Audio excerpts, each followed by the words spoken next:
Hello and welcome to Good Evening Britain, a Force for Good's weekly show coming to you live from our studios here in the heart of the great British city of Glasgow with me, your host, Alistair McConnachie. We're broadcasting on all our digital platforms throughout the United Kingdom and across the world. We're bringing you quality, pro-UK comment and analysis every Wednesday from 7 until 8 p.m. on Facebook, on YouTube, on Twitter, and on TikTok. And we are in a fight for the heart and mind and soul of the people of this here United Kingdom. So please, ladies and gentlemen, join us in that great work of time. Send in your comments, send in your questions, and send in your greetings, please, regardless of where in the world you may be watching from. We love to hear from you. And please, if you're watching on YouTube, do hit that thumbs up button. That's one of the key ways in which the YouTube algorithm alerts the world to our content. If you're watching on Facebook, please give us a share and a like. And if you're watching on Twitter, please do repost. Please do repost. And if you repost with a quote comment, then we can also retweet that to over 27,000 people on the network worldwide. And folks, thank you for watching also on TikTok. Doesn't matter if you are a unionist or if you are for separating from the rest of your British family. Do send in your messages and your thoughts this winter's evening. My name is Alistair McConnachie and this is A Force for Good. Somebody says there, I thought Brexit was about bringing back the empire. Well, sadly, it has not transpired in that way, at least not quite yet, but maybe give it a few more months and we'll see what Rishi Sunak or Keir Starmer can deliver. But certainly people thought Brexit was about stopping immigration. They didn't realise it was about actually multiplying the number of people coming into the country several-fold. Anyway, we might talk about that later in the programme. But we've had an awfully busy week here in the office. Awfully busy week. Today we were working on the cover. Our graphic designer was working on the cover of our new book, which should be out, all things going well, next week. And last weekend we had another of our street stalls here in the heart of the great British city of Glasgow. And of course it's also the second week now of our YULE BRITANNIA Christmas Crowdfunder. So let's talk firstly though about, well, let's just say hello to some people who have come in here. Derek was first in and Derek says, good evening Alistair and fellow unionists. More scrutiny with the SNP. What are they hiding? Well, that's an interesting thing. The Court of Session today ruled that the SNP was not able to keep hiding material that it wanted to keep hidden regarding the Nicola Sturgeon, Alex Salmond debacle. And the SNP had wanted to keep that hidden for some reason. I wonder what could be the possible reason. Anyway, the Court of Session said no, it had to be made public. Now the question is how much of this information is going to be quote unquote redacted when it is in fact made public, or how much of it is actually going to tell a story that we don't already know about. Anyway, who knows about that, but all we care about is that it's more trouble for the SNP. It's more of a headache for Nicola Sturgeon, actually. She is the main person involved here, so big headache for her. And for the rest of us, it's get the popcorn out and see where it might lead us. Derek says there's some great gifts in the Christmas YULE BRITANNIA crowdfunder. There is, Derek, and we're going to be listing them shortly.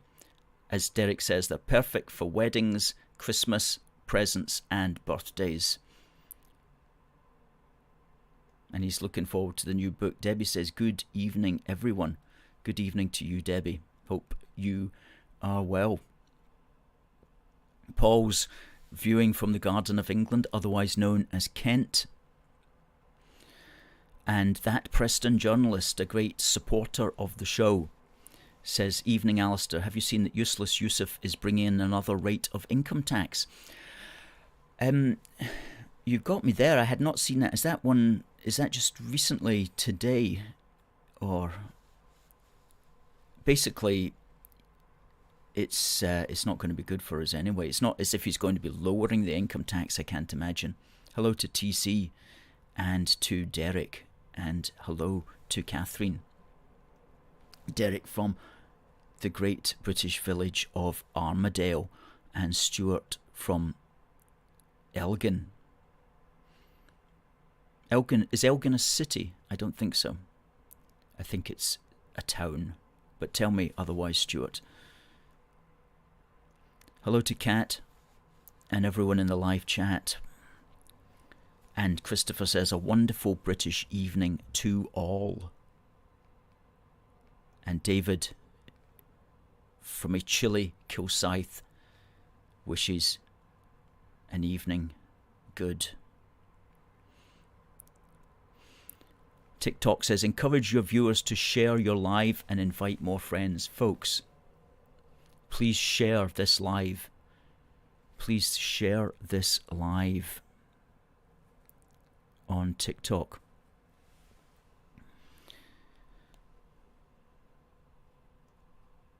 Good. Well, let's tell you briefly about our escapade at the weekend. We had another street stall here in Glasgow. Let's put up a picture of that just to show that the weather does not stop us, and it can be cold and it can be snow, but we'll be out there. There's one of our great activists at our stall with our display.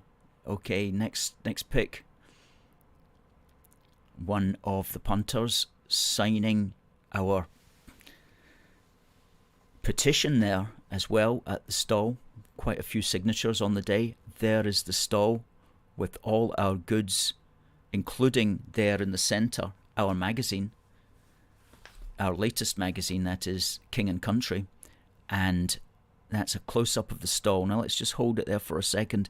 As you see, we've got a sign that says badges, books and cards for a donation, and we did sell a couple of packs of cards as well.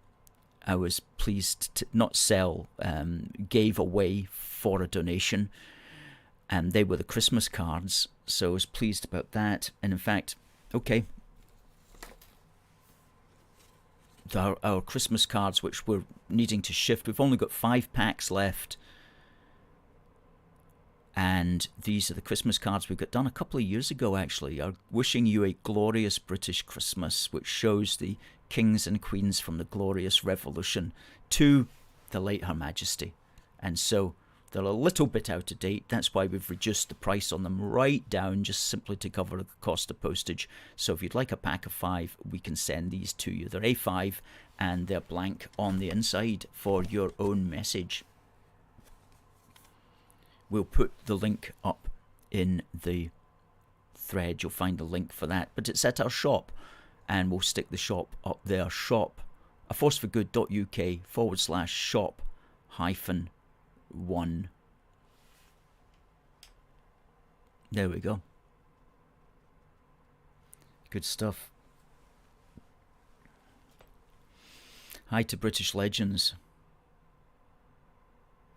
Stuart says, Elgin used to be a city. I wondered about that, but city status was taken away. That's terrible. Who did that, I wonder? We have a cathedral. That's right, because I've heard of Elgin Cathedral.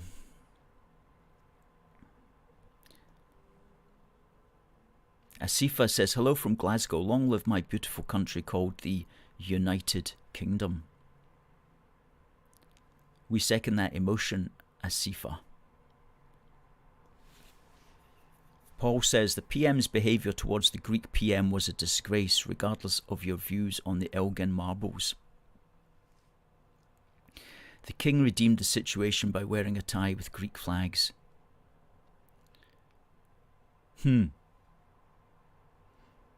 Interesting point, Paul. Derek says, devolution, an expensive, decisive waste of time and money. Scrap Holyrood. Scrap Holyrood, says Derek. Well, we've got our general election coming up next year, and will there be any parties standing on that particular platform? We shall wait and see. There was a party. In fact, there was a party that I've got their material here, in fact. I meant to bring this up last week. There's a party called the British Unionist Party. Now, we don't support any particular party, but they did send us their document here. Devolution and the Union, a critical perspective. And this is very interesting because there's basically no party that has produced a document from a critical perspective other than the British Unionist Party. So I was very interested to read this document, and it's 50 pages. 50 pages, and it's like good quality, and it starts off here: the Union in history, legislative devolution since 1998, the dangers of devolution and unionist solutions. And it's basically an article a page.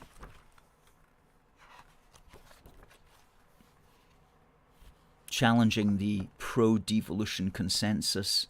That's their man there is their elected representative. They've got an elected councillor in Fortisset ward, which transforms them into not just a talking shop, but an actual serious political party. And there's history here as well. And as I say, it's an article per page with big photographs. And how would you get a copy of this? That's a good question. They didn't tell me, but they do have a website, which is BritishUnionists.org. BritishUnionists.org. And it might be available on there, but certainly it's something some people may well be interested in. Devolution and the Union, a critical perspective. Thanks for reminding me of that. Hello to Anthony. Hope you're well, Anthony. Christopher says, what do you think about the Scottish council cuts? Ironic, since the Scottish so-called government is receiving the highest level of Westminster funding for councils. It's a good point. And a lot of it may be to do... Catherine says, I prefer the British Unionist Party to Labour, but I'm a tactical voter to get the SNP out. The price, the government so-called government cuts might be due to something called Scotland's public sector black hole. And this is an article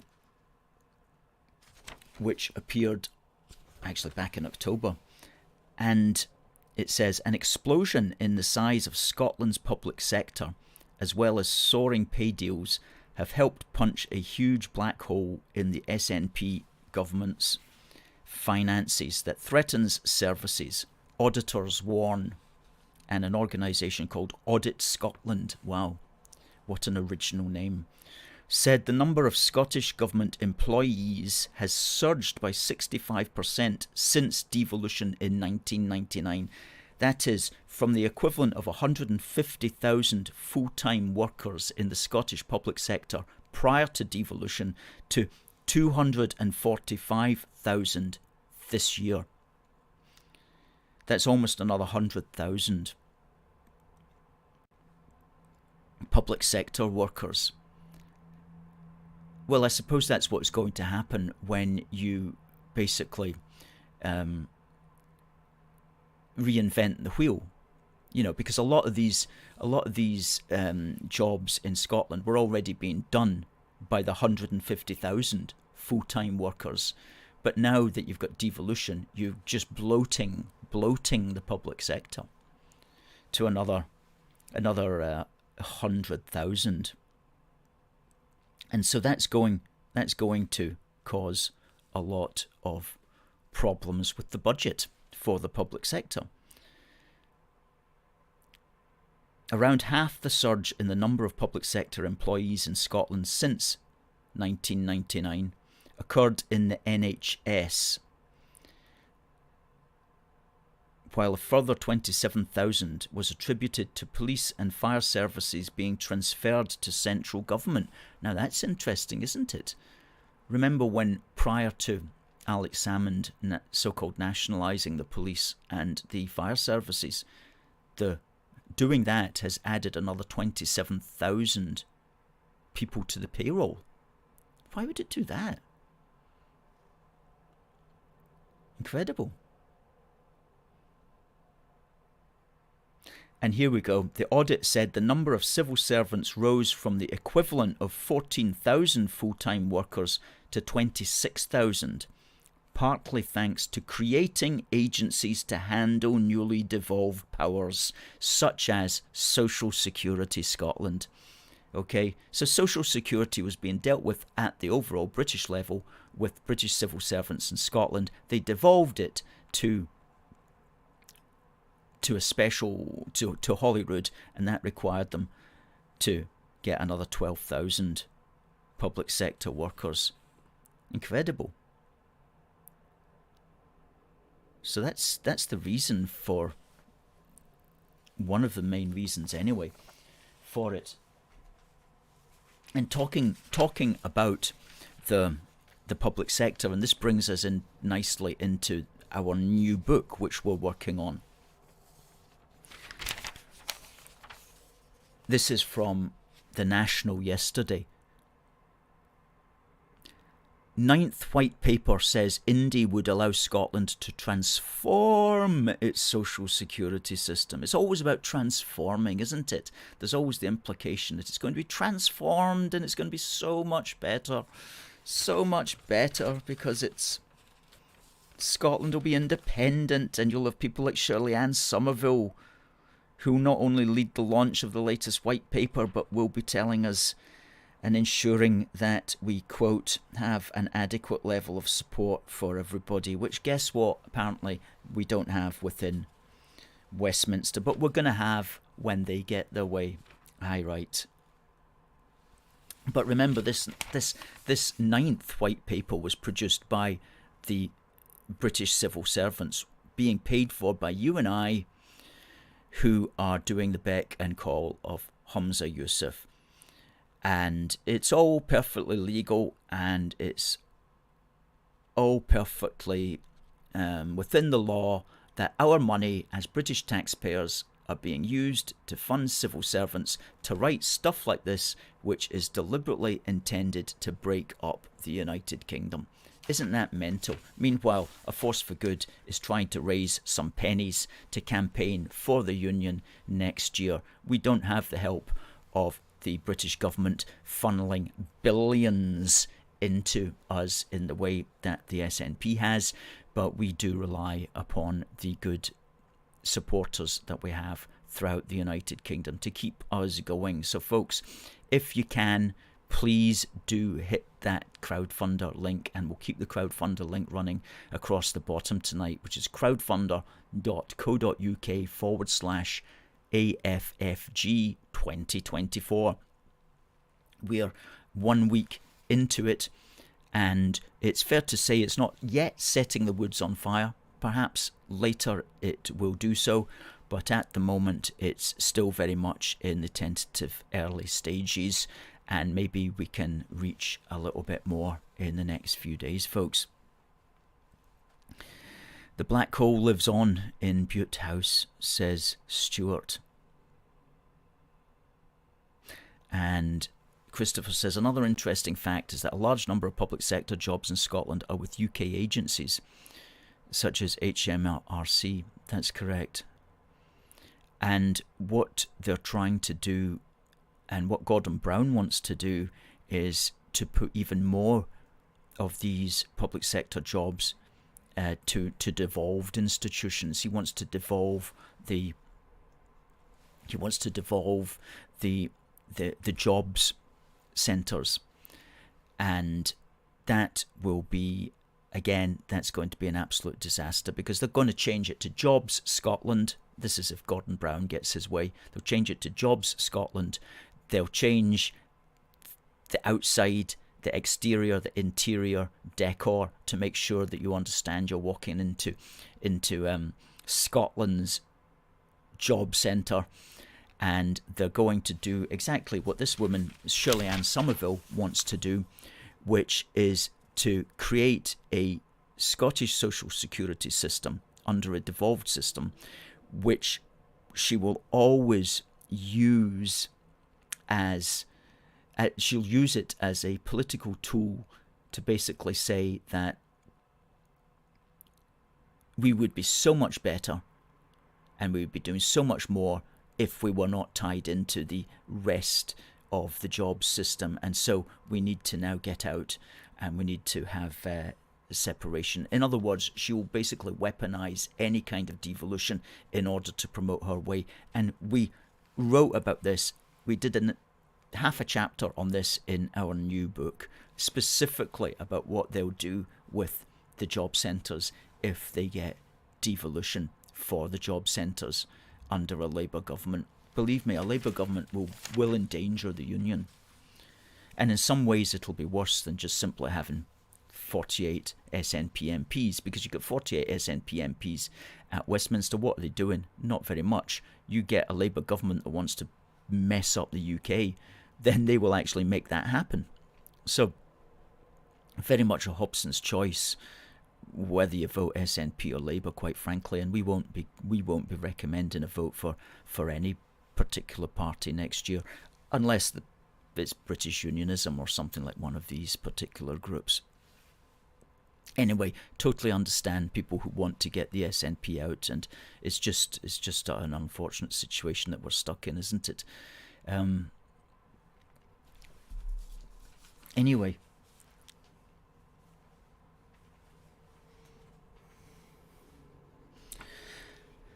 Yes, so that chapter is going to appear in our big book for the Union, Volume 1, which is going to be called One Big Country, and it should be finalised, everything going well, by this weekend, which means that we should have the first copy here in the office around about Tuesday, which means that we'll be, if we're happy with the copy and Amazon haven't messed it up in some way, then we'll be advertising it for sale that evening and it will be ready to go. It's print on demand, so looking forward to that. There's one thing that's worrying me. It's going to be more pages than I thought it was, and I'm worried that Amazon might say it's going to have to retail at a higher price than we wanted it to retail at, and if it's a significantly higher price, then it's going to have to require us to reformat it down to smaller pages, which will set it back until after the new year. So I'm hoping that's not going to be the case, and I'm hoping that we will be able to sell it at the format that we've designed, which hopefully will be $9.99. That's what I'm hoping we'll be able to sell it for. But we'll know by this weekend just how that's looking, and I'll make sure to keep everybody in the picture about that, because I know some people have asked how's it going. It's going well, and it's going to be the first of many that are going to be annual books coming out. So there'll be really educational volumes for your intellectual armoury, for the intellectual protection of the United Kingdom. And it's so necessary that we have these, so necessary.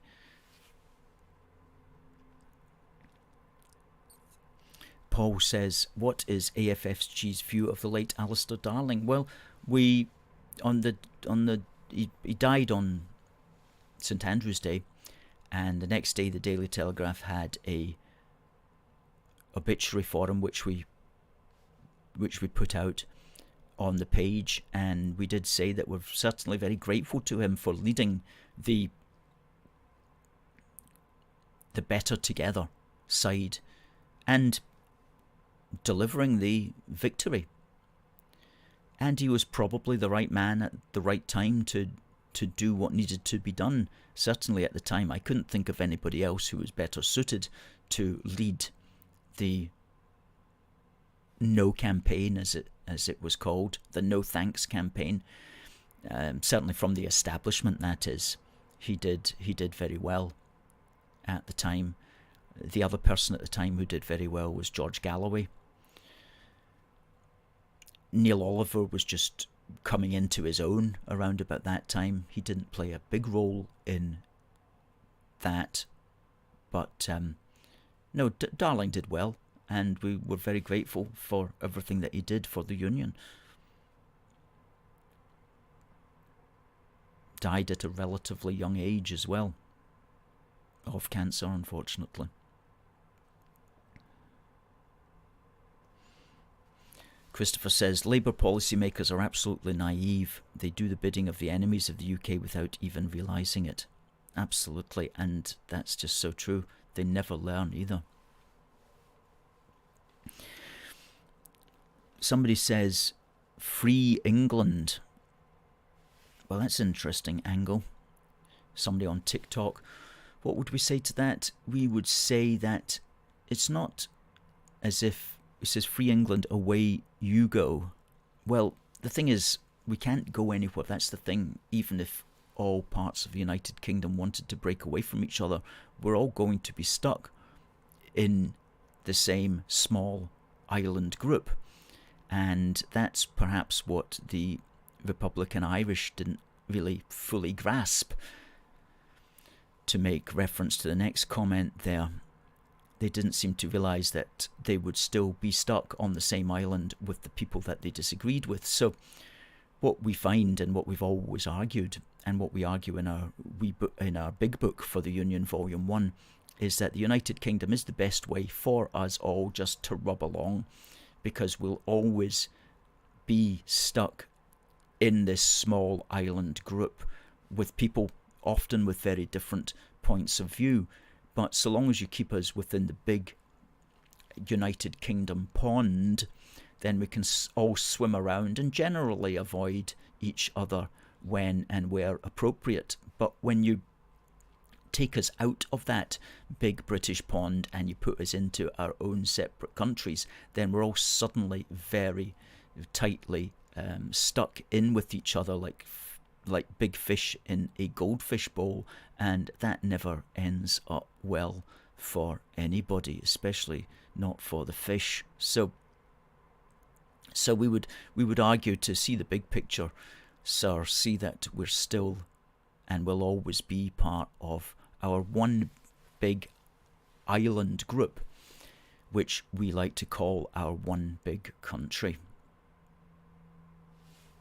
Stuart says, excellent chap is Neil Oliver, isn't he? He just gets better and better. Absolutely brilliant.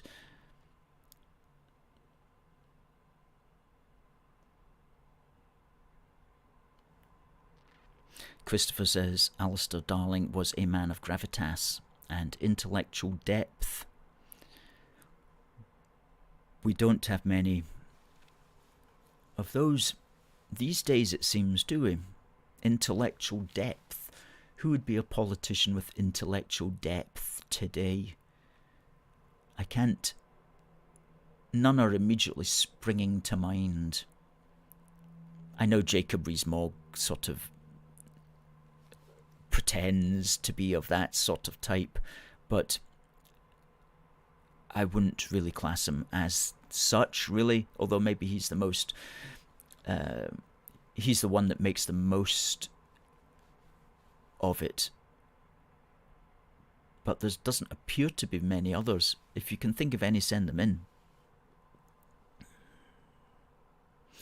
Why, Eugene says, why don't you read out the comments that don't agree with you? Well, I've just read out one there, Eugene. Mr.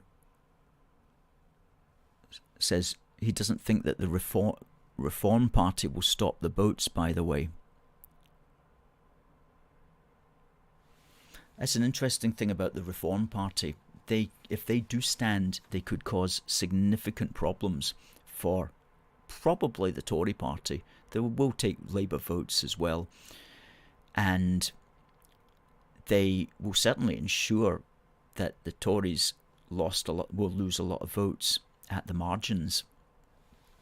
Whether or not they'll stand remains, well, they are going to be standing. How many they stand, though, remains to be seen. Paul puts it this way, he says, unionism accommodates everyone and all identities, but nationalism excludes the unionist majority. Mr. Sketchy says the Reform Party are getting votes all over TikTok. Okay.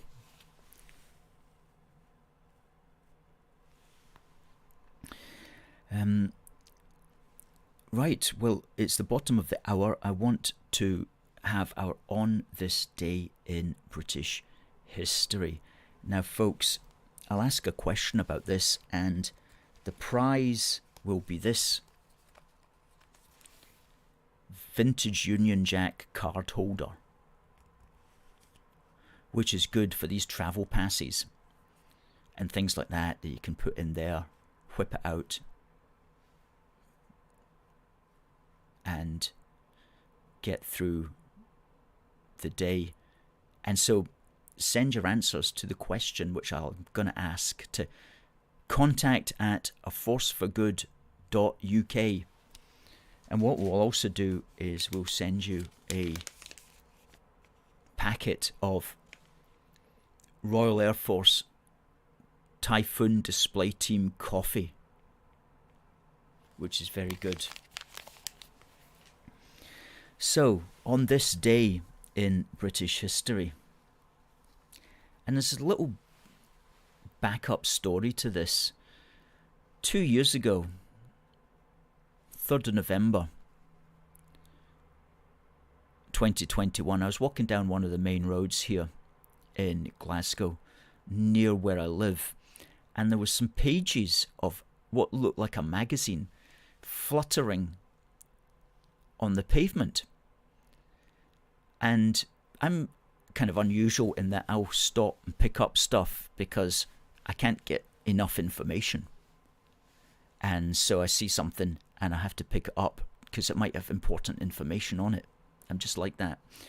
So I stooped to pick up this.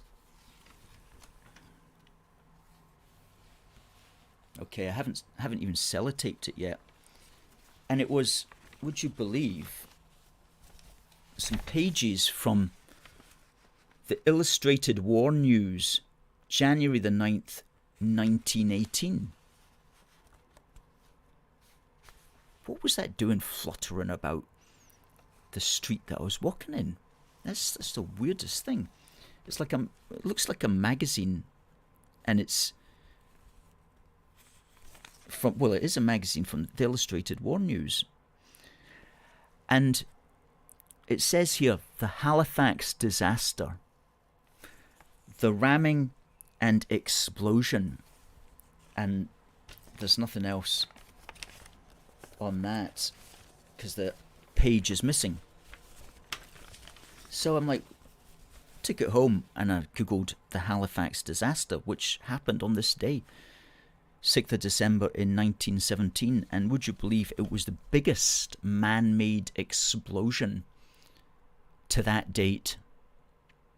2.9 kilotons of TNT exploded in the harbour of Halifax in Nova Scotia.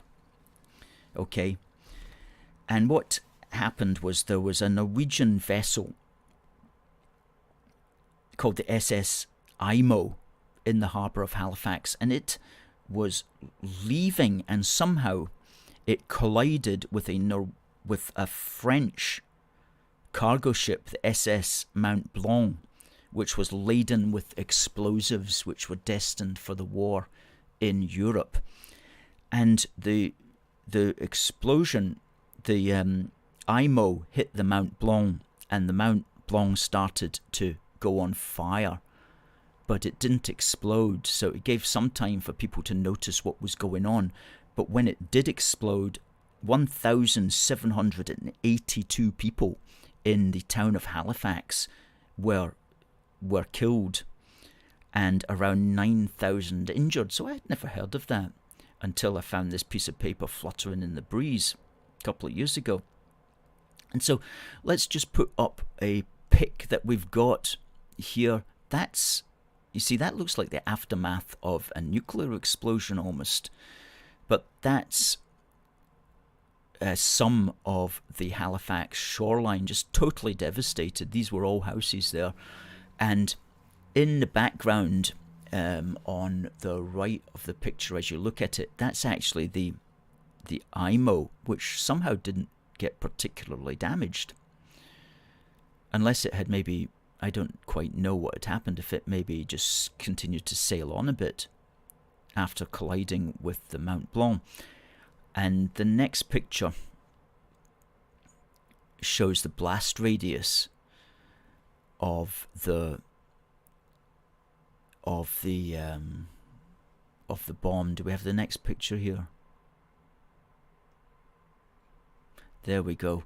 I don't know how well you can see that, but there's 3 blue circles that go out.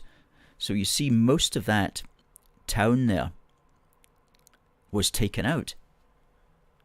Almost half of the city of Halifax at the time in 1917 decimated by the blast radius of the explosion. Okay. So a wee story from that, which I found on Wikipedia today, is that the death toll could have been much worse had it not been for the self-sacrifice of a railway dispatcher, Patrick Coleman, who was operating at the rail yard around Pier 6 where the explosion occurred. He and his co-worker learned of the dangerous cargo that was aboard the burning Mont Blanc, which they were looking out at. But Coleman remembered that there was going to be a passenger train coming into the station at any minute. And so he returned to his post and continued to send out urgent telegraph messages to stop the train coming into Halifax, lest there was going to be an almighty explosion. And several variations of the message have been reported, among them, quote, "Hold up the train, ammunition ship afire in harbour, making for Pier 6 and will explode. This will be my last message. Goodbye, boys."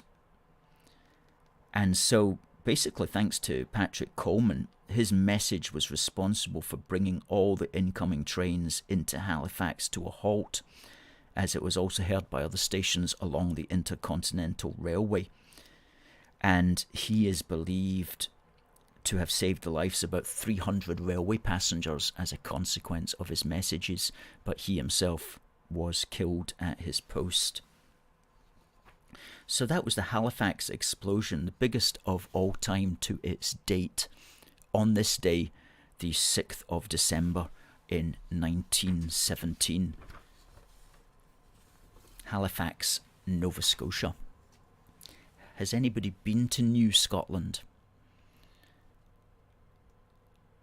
And is it indeed a bit like Scotland?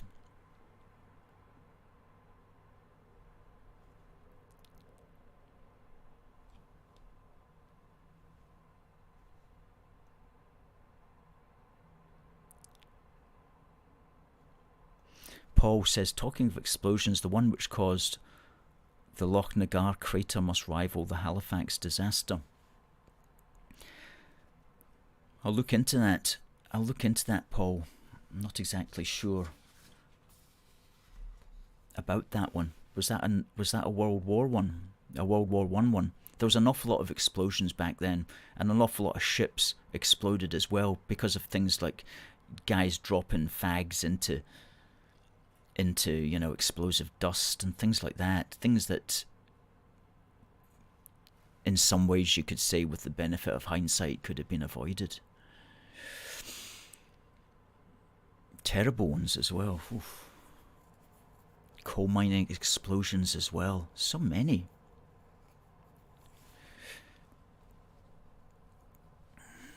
Looking on TikTok here for some comments.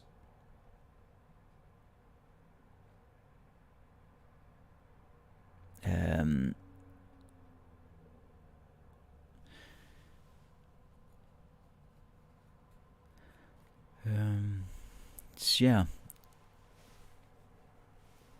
So,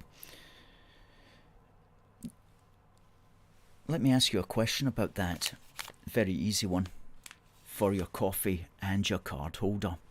Please send your answers, folks, to contact@aforceforgood.uk, and we will give you the answer at the top of the hour. And the question is, let's bring it up on the screen. On this day in British history,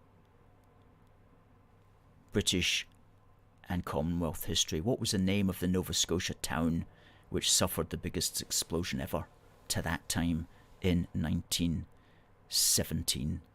Send your answers, folks, to contact@aforceforgood.uk, and we will announce the winner at the top of the hour. That Preston journalist says Lochnagar was Scottish soldiers tunnelling beneath German trenches. Right, yeah, I've heard of something like that. In World War I, they blew the Germans sky high, creating the Lochnagar crater that is still there today. Crikey. We must look into that and have that as a day in British history.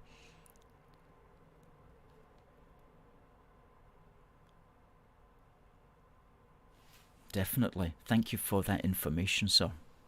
Folks, if you're on YouTube, do check out That Preston Journalist for daily videos, which are very good descriptions and commentary on what is happening. Ash he's always on the button, on the bell. As soon as something happens, he'll give you his opinion on it. A really good site. Please do check him out. That Preston Journalist on YouTube.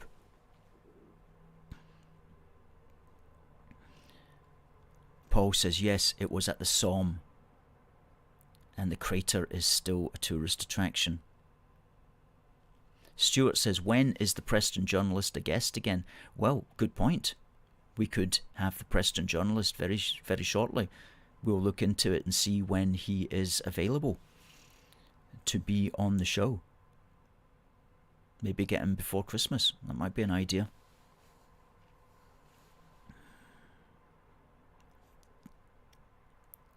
David Stanners says that Preston Journalist is bang on. Okay, let's talk here about our crowdfunder. And I want to just mention a couple of things. We're presently at 3% of our target. We're looking for 100%, obviously. We're currently at 3%, so we've got 97% still to go. But that can be done. Our advice is, please, there's only so much that I can say and do to encourage people. It's really the best way of getting people to donate is through word of mouth. You know, if you know somebody who is always complaining about the state of the United Kingdom or the SNP or something like that, then suggest to them that they do something about it. And by supporting one of the groups that are working all the time to not just counter the separatism, but also to build up the idea of our fantastic United Kingdom. Because we're very eclectic in what we do. We're not just we're building the philosophy as much as taking practical action.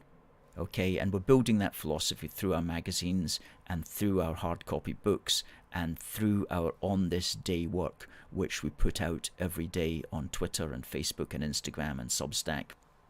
And so we're building the idea of the nation, okay, because the nation is something that doesn't just exist. A nation is something that has to be built. So we're doing that every day, and I want to talk about that in a moment. So not only are we building the nation, but we're also protecting the nation in whatever ways that we can politically.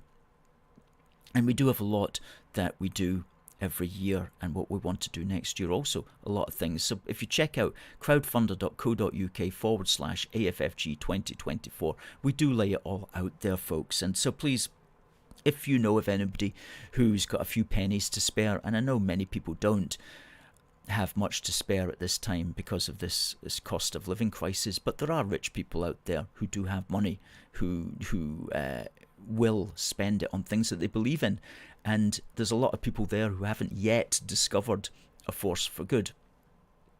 And so if you know anybody like that, please do point them in our direction, because we will make good use of the money, because we're extremely frugal and we do run on a very small budget, and nobody here is getting big wages at all.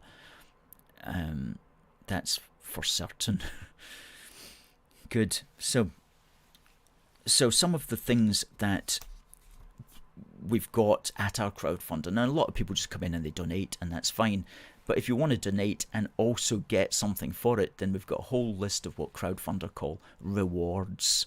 Okay, so you can donate 30 quid if you want, or you can donate 30 quid and you'll also get like cushion covers, or you'll get beanie hats, or so on. Let's just run through some of the pictures that we've got up here for rewards that we've got. I mean, we're really quite professional at this, I have to say. Let's stick a picture up. That's a Union Jack laptop zip bag. You'll get that for what's that one? If you make a donation of I think that's 35 quid or whatever, you'll also get that as well. What's the next one? Similarly, another differently designed laptop zip bag. Okay, beanie hat. Okay, super soft blanket, Union Jack super soft blanket or throw. You'll get that if you make a particular donation as well. Okay, oven gloves, Union Jack oven gloves, they're actually really good. Okay, cool bag stroke satchel, you'll get that. Okay, bobble hat, that's good quality, that's a good quality bobble hat. You make a donation of a certain amount, you'll get that. Union Jack mug with naffy tea bags, you'll get that as well. That's a really good one. And that's the t-shirt that I'm wearing. We've got 6 of those in different sizes, running from small to extra large. Okay, and then we've got some wooden flags. We've taken the price down on these wooden flags as well, so that's a really good one at the Union Jack one. This one coming up that's a brilliant one, and we've taken the price down on that as well, so you can get that as a reward if you've, and that's excellent for like a lodge or for a clubhouse or for a retirement present or something like that. Okay, and that's another one, the saltire with the lion rampant with a Union Jack as well. That's a really nice design. Taking the price down on that one as well. Okay, and got 1 RAF wooden flag left. There was 3, there's now 1 remaining. So get yours for your clubhouse, or for your barracks even, or for your mess, or whatever. Okay, see what I mean? We've got this really professionalized, and it's simply about getting people to know about us, because we do suffer a little bit, I think. There's certain cliques that don't push us because they think we're too real, you know, and so we can't rely upon the people that other people rely upon, you know. So we're relying upon basically you and our supporters. So that's the crowdfunder, and it is a crucial part of our work, a crucial part of our income stream each year, and we'll see how it goes this year, if it's going to work or not. It may be that it's We'll just have to see. But crowdfunder.co.uk/AFFG 2024. Now, I was talking there about how we at A Force for Good try to create the nation as much as defend it, And I was looking through some things today which I found a little bit shocking. This report, Young in Dark about Remembrance Day. And it says, to the extent that these polls can be believed, but let's take this one seriously, only 1 in 3 young people knows that Remembrance Day commemorates the First World War armistice. The survey found only 33% of those born between 1981 and 96, and those born between 97 and 2012 know which event is remembered on November the 11th. Well, that's remarkable, really. The poll asked more than 1,000 British adults aged from 16 to 75 what war was commemorated each year on Remembrance Day. 47% of adults said the First World War. Almost 30% said the Second World War, while other answers included the Second English Civil War. Somebody must have been having a laugh with that answer. The Second English Civil War. Some others thought the Iraq War, and some others were saying the Napoleonic Wars. Well, if you've even heard of the Napoleonic Wars, you're going to know, surely, that Armistice Day is about the First World War. So I don't understand those particular answers. But if we presume that people were answering sincerely, then that's still shocking. Absolutely shocking that people didn't know that. And it doesn't appear that it was all just young people either, because some of the older people didn't appear to know it either, which does make you wonder about things, really, considering that this is something that happens every single year. It's not like a one-off. Anyway, the point is, we need to educate. We constantly need to educate. Educating about the nation is a constant thing, an everyday thing, and that's why we do that. It's one of the reasons why we have our On This Day in British History, and we push it out across all our platforms, because it's about reminding people of the past so that we can learn the lessons of the past and apply them to the present. And if we don't know what wars were about, or that even there were wars, then we're going to be vulnerable to any kind of warmonger or any kind of person who comes forward and tries to get us to support particular wars. If we don't understand how bad wars were in the past, then we're going to be open to the idea that we should have more of them. So it's really remarkable that people don't know that. So we have to keep those elements of our British history alive. And next year, what we're going to do at A Force for Good is we're going to have a special edition of Union Heart, probably a 16-pager, dedicated specifically to World War I, because it will be the 110th anniversary of the beginning of World War I in 1914. And so we're going to look at that from as we always do, from a particularly Scottish perspective. And that's going to be another educational magazine that we will be able to produce and promote on our street stalls. So, folks, if you like the work that we do, if you are engaged by our educational mission as much as our political and practical mission, then please do consider supporting our crowdfunder.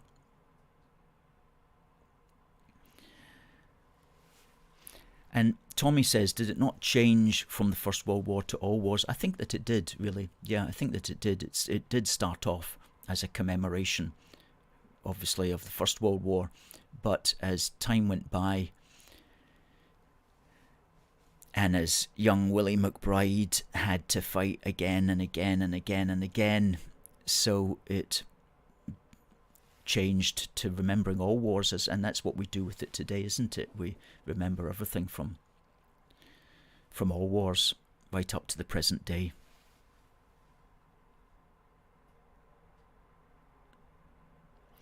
Ian says something of interest here. A beanie hat is a British invention, properly called the Monmouth hat. Did not know that. Monmouth being in Wales, I believe, or is it on the border with Wales? Or is it the one that's disputed whether it's English or Welsh?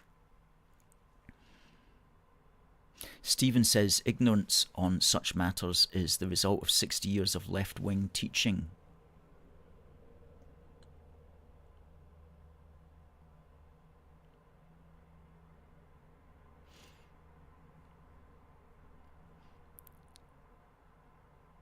Catherine says we've got to get the anti-British teachers out of schools. I think just getting British education into schools would be a start, quite frankly.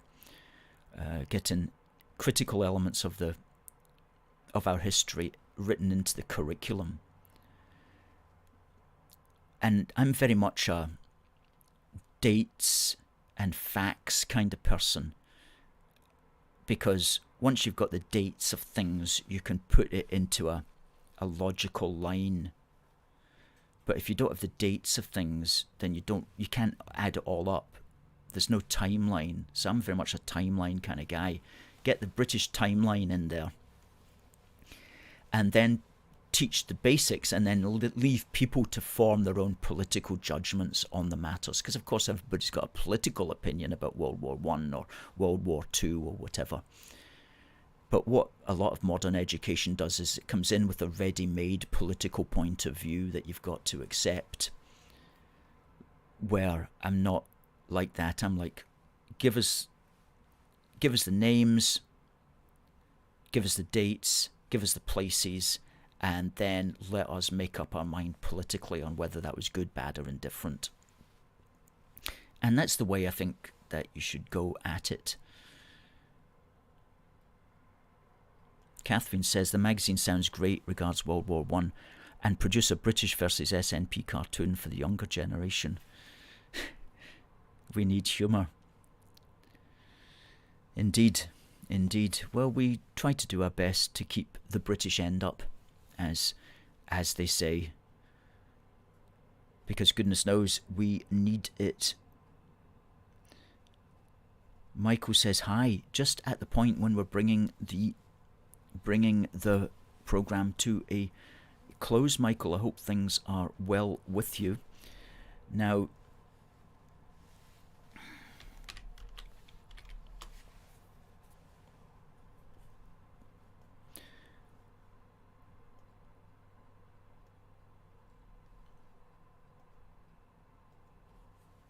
Christopher says, yes, a prime example is the British Empire. A lot of misinformation about it. Now, we have a winner. I asked the question, which was, what was the name of the Nova Scotia town which suffered the biggest explosion ever to that time in 1917? And the answer was Halifax, Nova Scotia. And the winner is Nicola Black. Fantastic, Nicola. Good for you. You will get in the post your Union Jack. There we go. Your Union Jack card and your coffee. Brilliant stuff. Derek says congratulations, Nicola, as does Stuart. Brilliant stuff. Folks, it's the top of the hour. That went very quickly.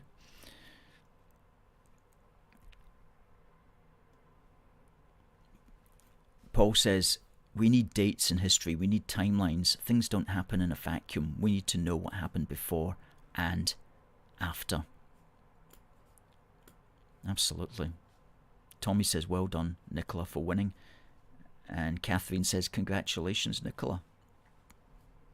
Good for you. Good for you. Folks, we'll be back next Wednesday. Now, next Wednesday, we might even have a copy of the book to show you. We shall see. Fingers crossed. But in the meantime, it just remains for me to say thank you for watching. Thank you for all your comments that have come in. Thank you to folk on TikTok as well. Sorry I couldn't get to read out anything. But just remember this. God bless the United Kingdom and God save the King. See you next time.